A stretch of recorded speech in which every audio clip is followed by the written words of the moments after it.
And that previous one that you were talking about, when Abraham had sent the servant out, the servant was praying to God for guidance, and God did indeed guide him. In this one, do we see anywhere in here where people are asking God for guidance? Well, no, we don't. But nevertheless, we do see God's hand of providence.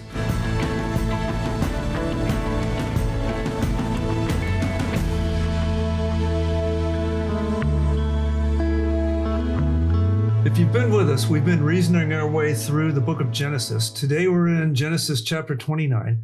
Jacob has deceived his father and stolen his brother's blessing, and he has then met with God, or better to be described, God met with him. God approached Jacob in the story of Jacob's ladder, where God repeated the Abrahamic covenant.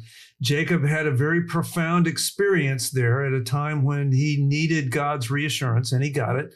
And so now we pick up the story with Jacob having gone to the land of where his uncle Laban is supposed to be, and he's looking for them. And in Genesis 29 tells the story of how Jacob is going and he's meeting these shepherds, and he asks them, do you know Laban? And they say yes. And they say, matter of fact, look over across the field, there's his daughter coming with some sheep to be watered here near this well. And so what we find here is that in this passage, Jacob goes, he just happens to find the correct water well, and he just happens to find these shepherds that know Rachel's the daughter of Laban, and she just happens to be walking up at just the right time. The shepherds allowed Jacob to go in and uncover the well and start watering the sheep. And so all these things are just happening to fall into place, Steve. It seems like a coincidence. And I would submit it's not really a coincidence. This is God's hand of providence. And even though none of this passage talks about God causing these things, all these things are falling in place because God's hand is in this. God had already predicted that he would be with Jacob. And so that's what I see here, Steve. What do you see out of this passage? On the last time Abraham had sent his servant to the same place where Laban is to find Isaac a wife, and that, of course, is Rebekah. Rebekah's now sent Jacob back to her brother Laban to that area. In that session and in that text related to the servant put out a test. We don't see that here. The servant put out a test that said, whichever woman that comes along and I ask for a drink of water, and she not only gives me a drink, but it's going to water my camels, then I'll know that that's the one, that's the wife for my master's son, Isaac. But in this situation, we don't see Jacob doing any testing or anything. He's just there at the well, and here comes Rachel in all of these acts that are happening. So that's the main difference that I see here. And that previous one that you were talking about, when Abraham had sent the servant out, the servant was praying to God for guidance, and God did indeed guide him. In this one, do we see anywhere in here where people are asking God for guidance? Well, no, we don't. But nevertheless, we do see God's hand of providence on these people, because God's purposes are being brought through. In the story, there's one single well, and several people are watering their sheep from this well. And Jacob comes up, and he, at one point in verse 7, it says there, he starts instructing these local shepherds on what to do, because they had said, no, it's not time to water the sheep. And Jacob says in verse 7, oh, it's still high day, not time for the livestock to be gathered. Water the sheep and go pasture them. So he's giving the local shepherds advice on how to keep their sheep. Was Jacob a shepherd? No, he had not been a shepherd, and it just seems like he's a little out of line here, don't you think? So I take it there that this is really an indication that Jacob was a person that worked around livestock and tended to the flocks of Isaac. I know back when it gave a description between Esau and Jacob, said Esau went out and hunted and Jacob stayed behind with his mother in the tents there, and he was mild-mannered. But I think that really what that was saying is that he tended to the family business, or what the family did. He took care of the livestock and the sheep and the shepherding that was there with all of the other things that had to do with the family. And I think that this possibly is an indication of that. He's kind of telling them, hey, this is what you should do, what you shouldn't do, giving an indication that he does know what he's talking about. What I do agree that it shows is that Jacob is motivated and industrious. He's recognizing what would have to happen for these sheep to be treated well.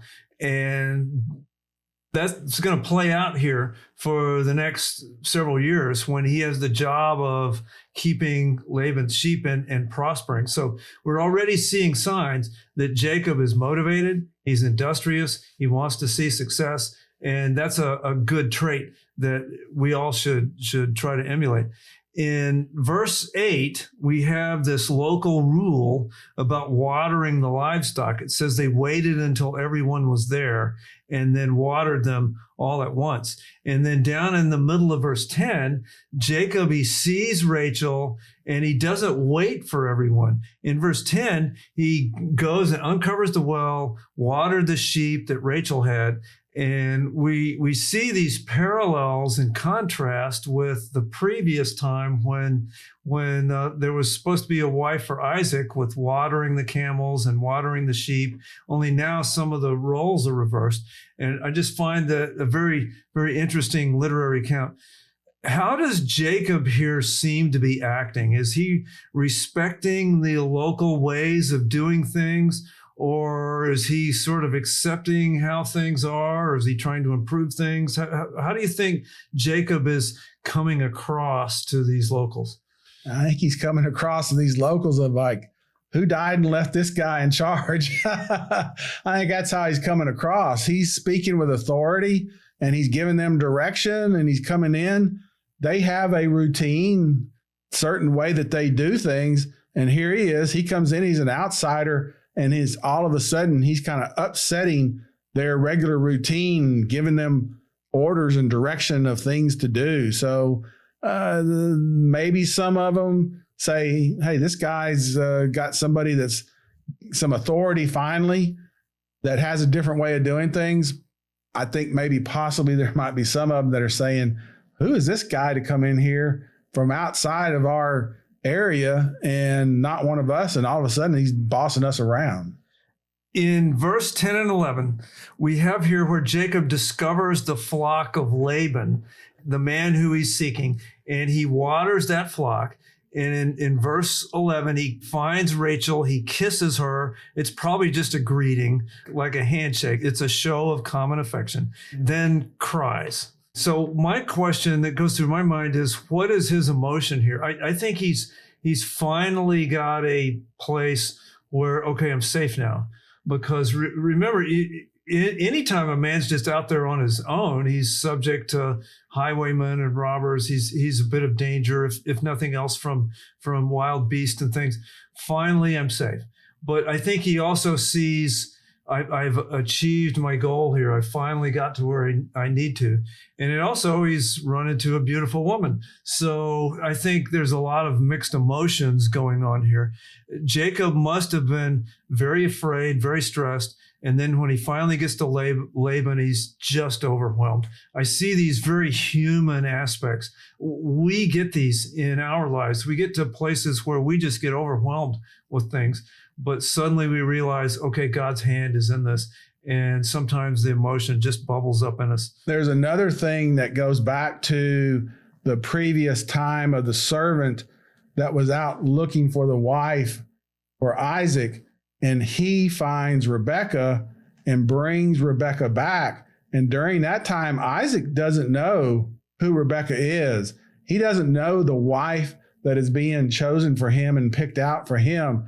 This is, again, another area where this story is a little bit different. Jacob sees Rachel right away. And I think that part of the verse 11 there is, I think it was a kiss of greeting, and he wept. I think it's because he is with his family where he was told to go. But I believe it's also an emotion of, this girl, this is going to be my wife.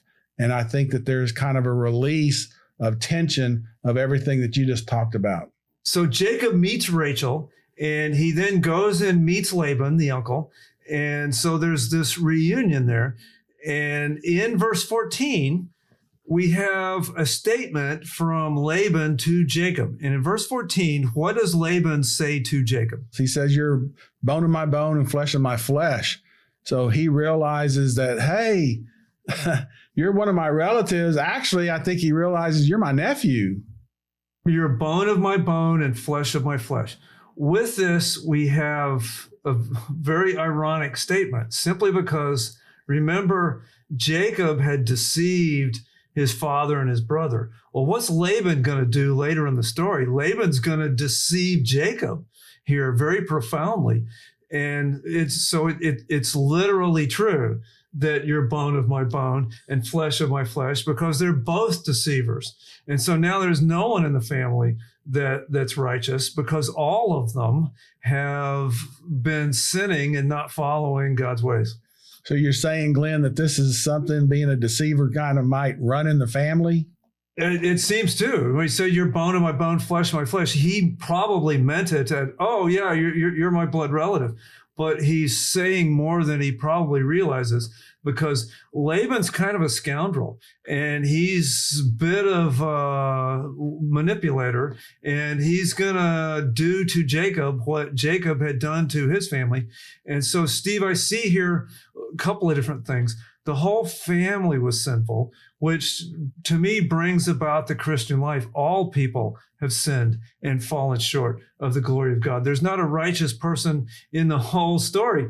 But nevertheless, God reaches out to us while we were yet sinners and provides a way to us. The other thing I see here is, just from a practical level, as we look around us, some of us are blessed with good families that kind of all get along, and some of us have these families that are just full of issues and problems, and the Bible deals with that. The Bible doesn't pretend that everything's is just sweetness and light and downhill on greased grooves and life is just beautiful all the time. We have families with problems. And we have families with profound problems in the scriptures, but nevertheless, we can take reassurance that God works through that anyway. Don't you agree? I do agree. And it is good to have a family that can have some conflicts that they work through. That to me is a sign of a healthy family, honestly. Yes, there's conflicts, but they work through the conflicts. And the reason why they work through them is because they recognize we're family and we have much in common. We have a common love. And while there might be a little bit of discord, we are still family and we need to work through the things. Next, we can find out something else in the same verse 14. Again, verse 14, Laban said to him, surely you are bone of my bone and flesh of my flesh.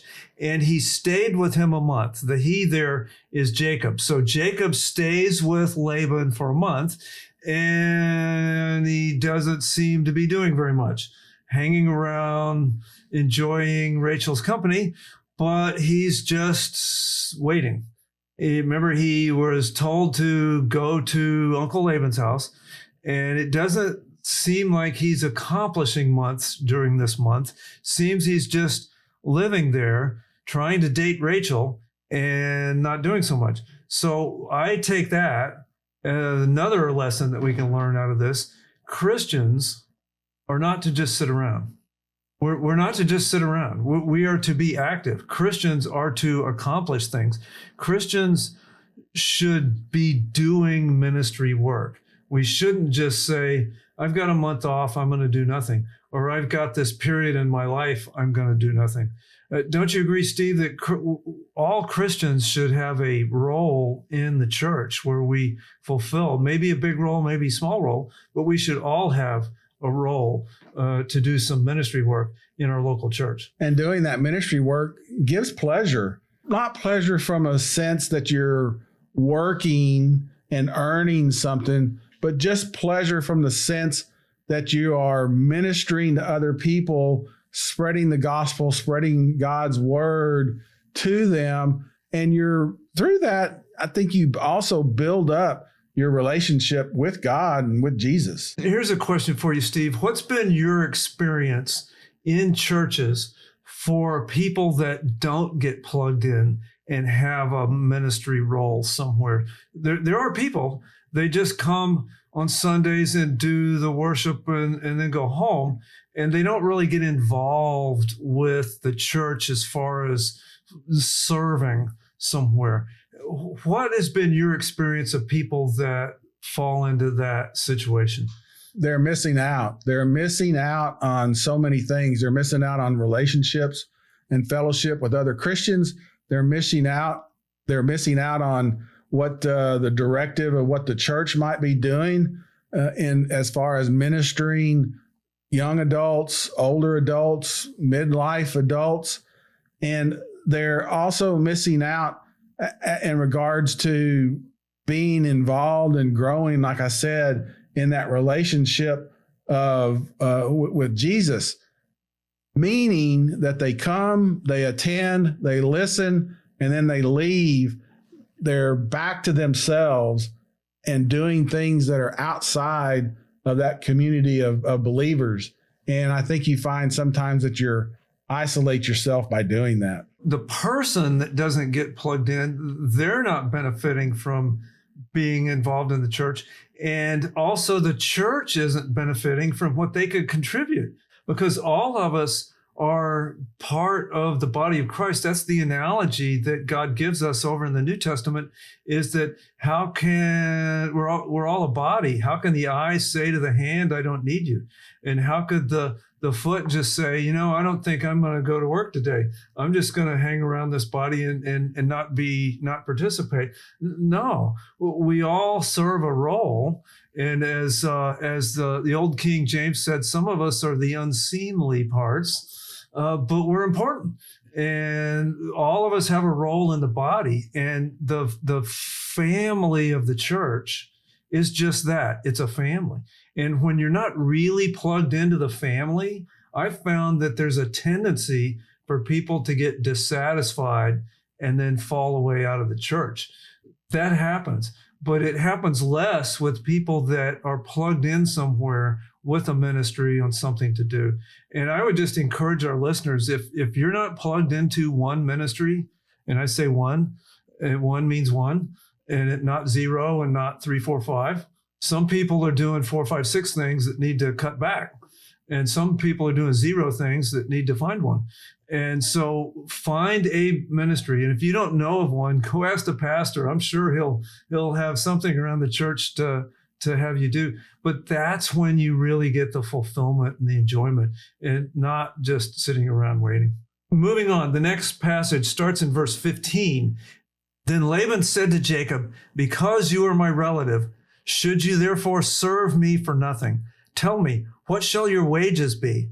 Now Laban had 2 daughters. The name of the older was Leah, and the name of the younger was Rachel. And Leah's eyes were weak, but Rachel was beautiful of form and face. Now Jacob loved Rachel, so he said, I will serve you 7 years for your younger daughter, Rachel.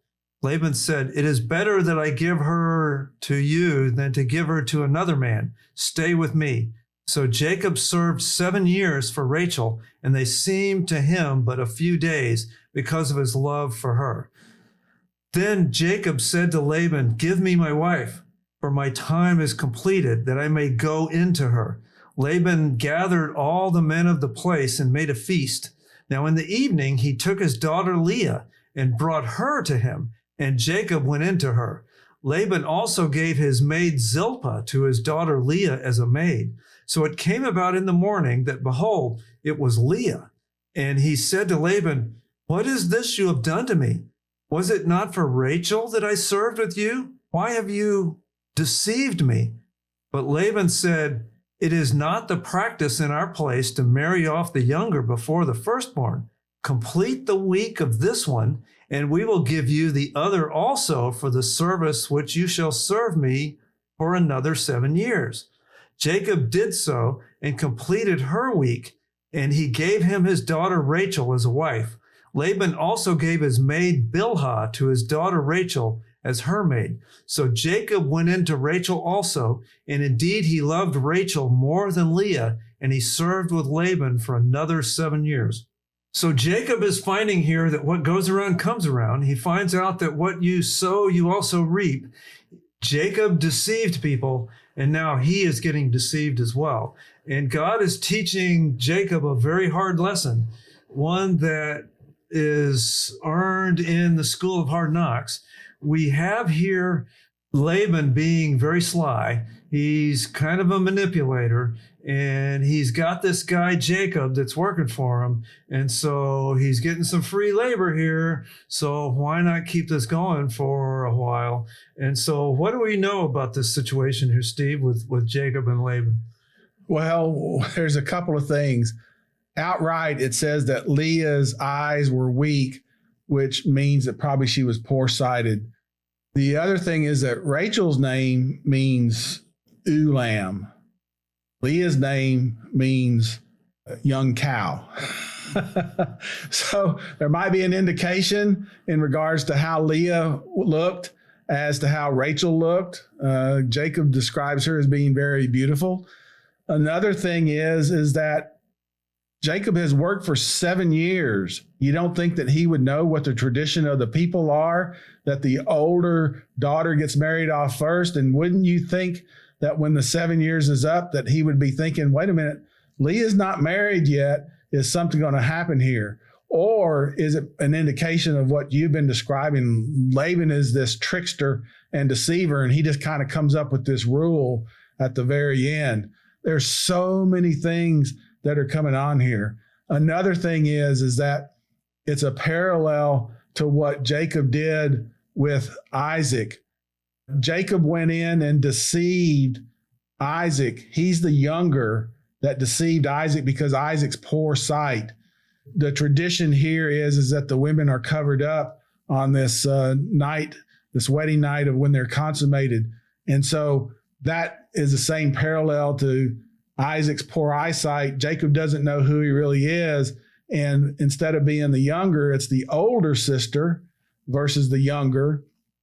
There's the other deception that is going on there, that you have Laban that is concocting this, much like Rebecca concocted the original scheme. So yes, this I think is a payback in sorts to Jacob.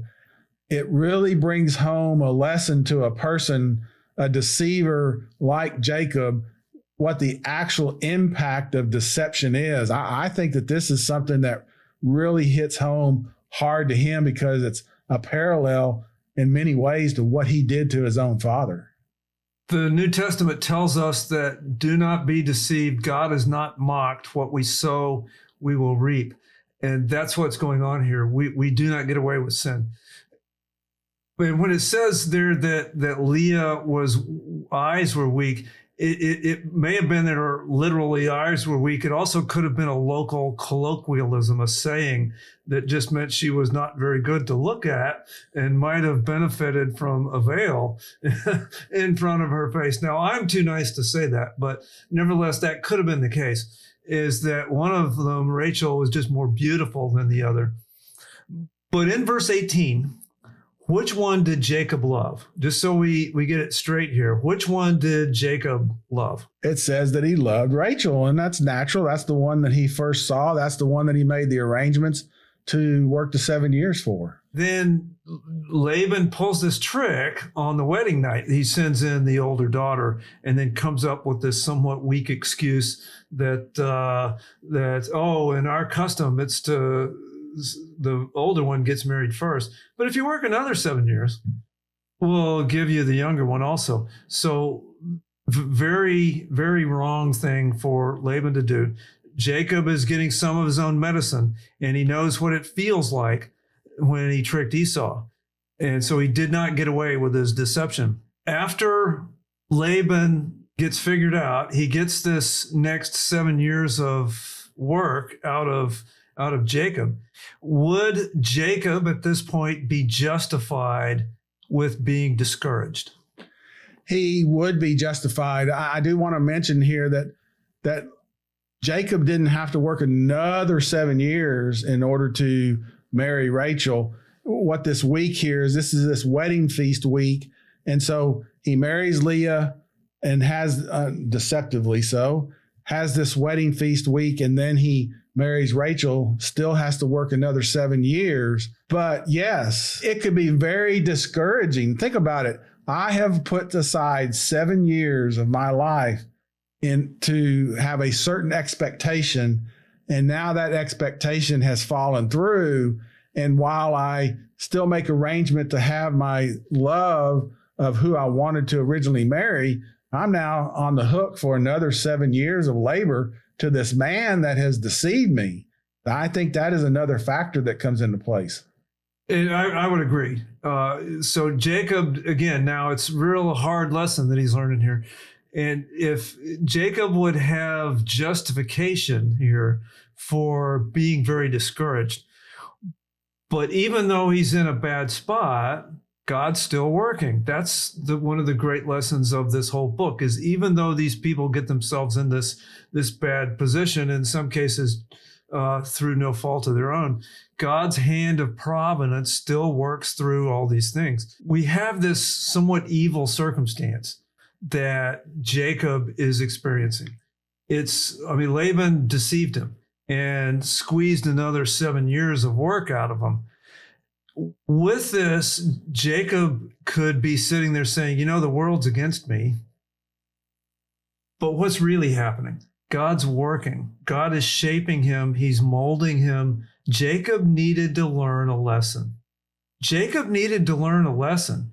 He needed to learn some humility, and he needed to learn some honesty. And God's chipping away some of those parts of his life, of his emotional state that didn't need to be there.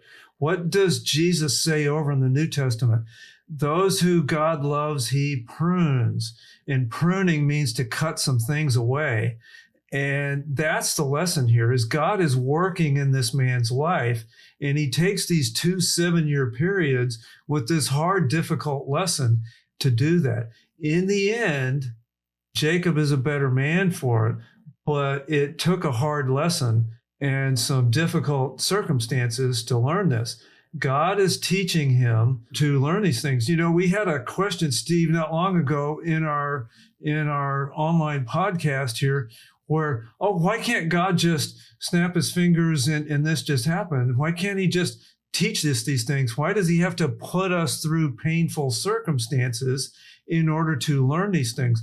Well, perfect example here. Would Jacob really learn the lesson if God just sort of implanted this in his mind? If Jacob was a computer programmer, we just load some more software, would he really learn patience? Would he really learn humility if God just kind of rewrites it into his brain? I submit no.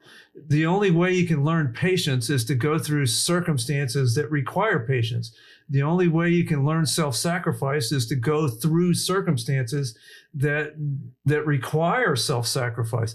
The only way you can learn bravery and courage is to overcome circumstances that are risky. And so, Steve, what do we see here with this? Is God teaching Jacob a lesson? The term that's used in the King James version, the older English, for patience is long suffering.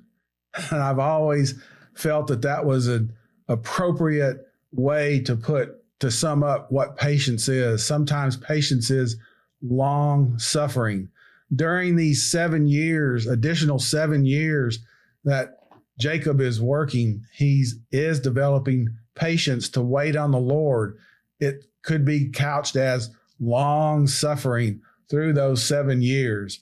During those patient periods, when you show that patience you're building up that faith and that relation with Jesus Christ and with God.